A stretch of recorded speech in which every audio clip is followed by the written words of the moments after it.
everyone. I'm Deane Menezez from Red is the New Green.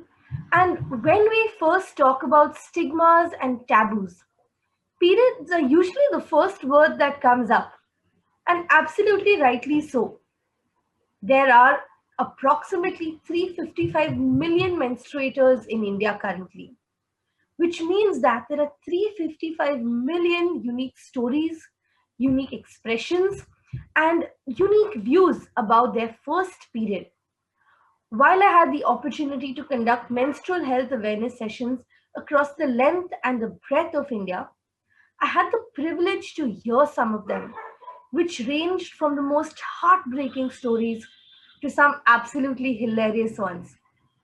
Some stories really celebrated this normal and natural body phenomena, while some stories unfortunately just hid it under the carpet.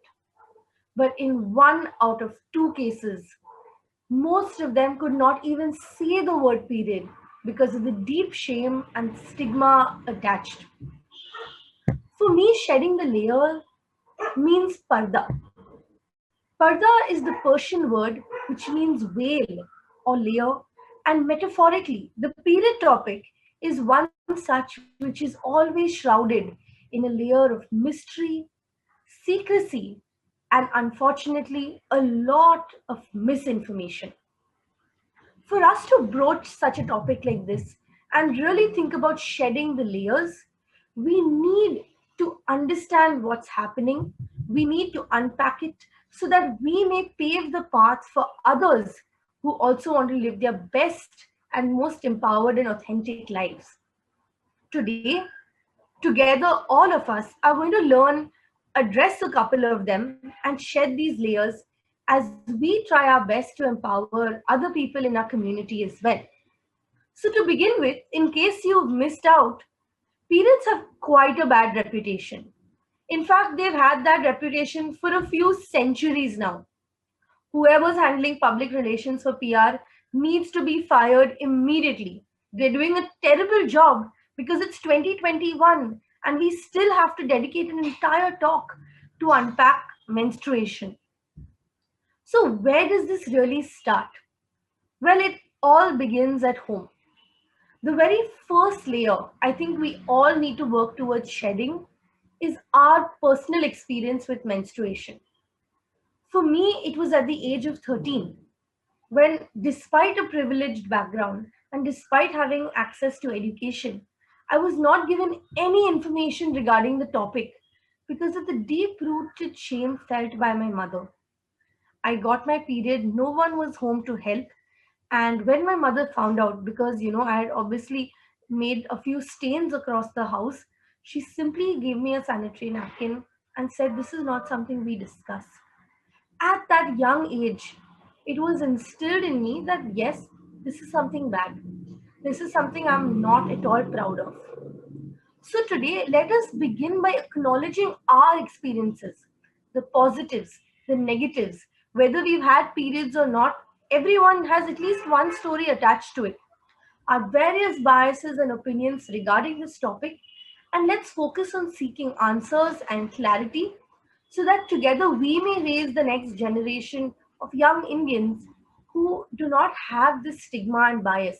They're free from the chains and the shackles of this period stigma, which has held all of us back, our mothers, our grandmothers, and our ancestors as well. We often tend to follow many period related social practices, myths, rituals, often without thinking. We do it just because our elders have told us to. We do it without questioning it, but this is practiced in many of our homes, including mine. We can change this norm by questioning it at every step, doing sufficient research, and making our own decision as to whether this is still relevant in the 21st century or not. A common myth that comes to my mind is one we hear very often when we conduct menstrual health awareness sessions in schools.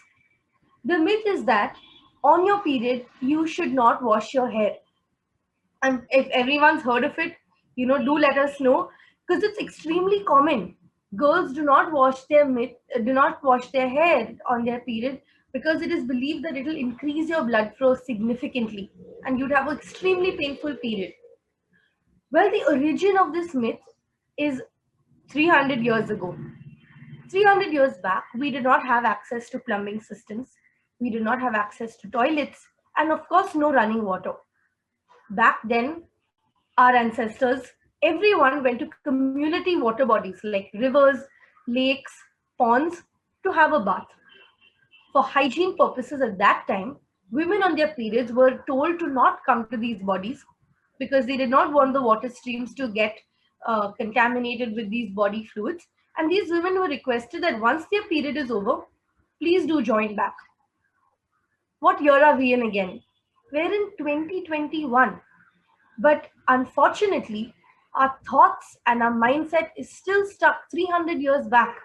While we may have the best amenities, bathrooms, and privileged enough to have running water, this is something we need to unpack and to really shed these layers.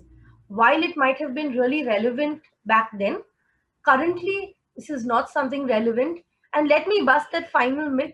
There's absolutely no linkage between having a heavy flow and washing your hair on your period. So, for everyone on this call, please do maintain utmost personal hygiene while on your period. The next layer we really need to help shed is that of our community's relationship with menstruation. So, while these period biases and rituals that we hear of might not affect our lives, you and me, with all our privilege, it's not the case for 23% of the schoolgirls in India who miss up to 5 days of school every month because of lack of access to period products and period education. Not having access to a sanitary napkin or being shamed for having your period and not knowing what to do has devastating consequences in our society, in our nation, and on a global scale as well.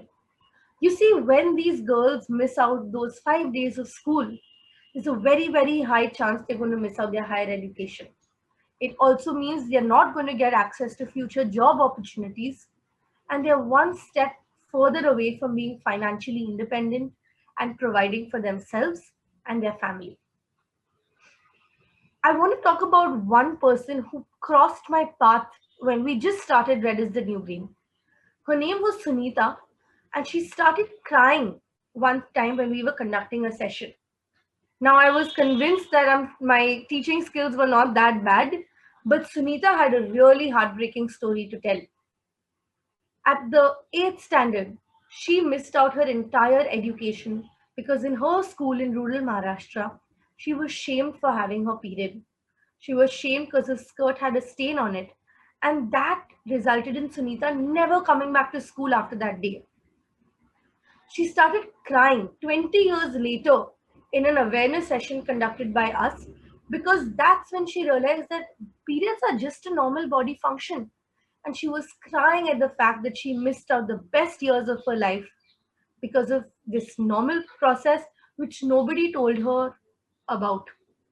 We cannot let this happen anymore. We cannot let another Sunita fall through the cracks and miss out these opportunities because of lack of access to period products or education. This is something that really holds back so many bright young women who are not till date reaching their best potential and living their best lives. Shedding this layer is really crucial for us to achieve gender equality in our country, where currently only 20% of Indian women are a part of the formal workforce. We are really privileged and we need to pay it forward by shedding these various layers around us and working with our communities. Which brings me to the absolute final layer we need to look at, which is our network. If each of us today can think of one person, I'm sure we'd know someone who would greatly benefit from a dialogue in menstruation or about menstruation. It could be your younger cousin, it could be someone's aunt, it could be your father, an old grandmother, or even our house help.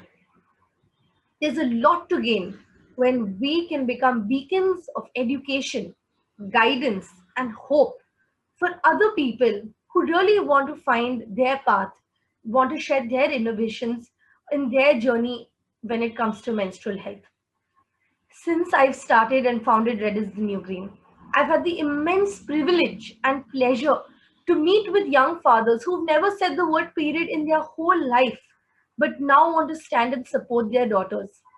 We've met grandmothers who, at the age of 70, are discovering new facts about their body, and young girls whose minds are being molded with correct information and a renewed sense of confidence about their bodies. It all really starts with one step, one phone call, one awkward conversation, and maybe a simple question to check if someone at home even requires a sanitary napkin. It's all about normalizing the conversation. So, finally, I truly believe if one wants to impact and make a difference in our world, we need to walk together. And if we want to walk together, we're assured that we're going to walk really far and make a lot of progress. This works especially when we need to bust a social stigma like menstruation.